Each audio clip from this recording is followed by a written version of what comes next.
মাঝ আকাশে হঠাৎই বিকল হয়ে গেল বিমানের ইঞ্জিন। দুবাইগামী ইন্ডিগো বিমানে 150 জন যাত্রী আতঙ্কে কেঁপে উঠলেন। অল্পের জন্য এড়ানো গেল ভয়াবহ বিপর্যয়। আর একই দিনে পোল্যান্ডে ভেঙে পড়ল একটি F-16 যুদ্ধ বিমান। ঘটনাগুলো না দেখলে বিশ্বাস করবেন না।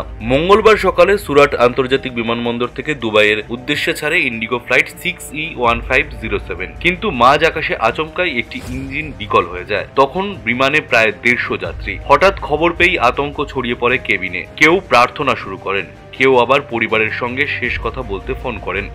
কিন্তু পাইলট সময় মতো সঠিক সিদ্ধান্ত নিয়ে বিমানটিকে ঘুরিয়ে দেন আহমেদাবাদের সর্দার বল্লভভাই আন্তর্জাতিক বিমানবন্দরের দিকে।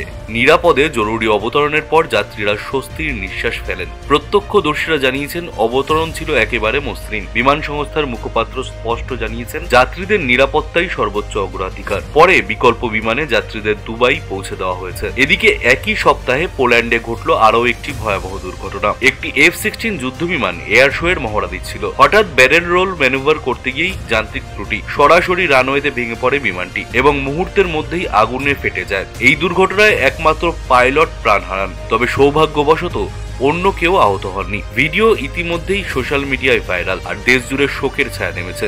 উপপ্রধানমন্ত্রী জানিয়েছেন এয়ার শো বাতিল করা হয়েছে। শুধু এই নয়, সাম্প্রতিক সময়ে F-35 যুদ্ধ বিমান থেকে শুরু করে বাংলাদেশের একটি স্কুলের উপরে যুদ্ধ বিমান ভেঙে পড়ার ঘটনাও দুনিয়াকে নাড়িয়ে দিয়েছে।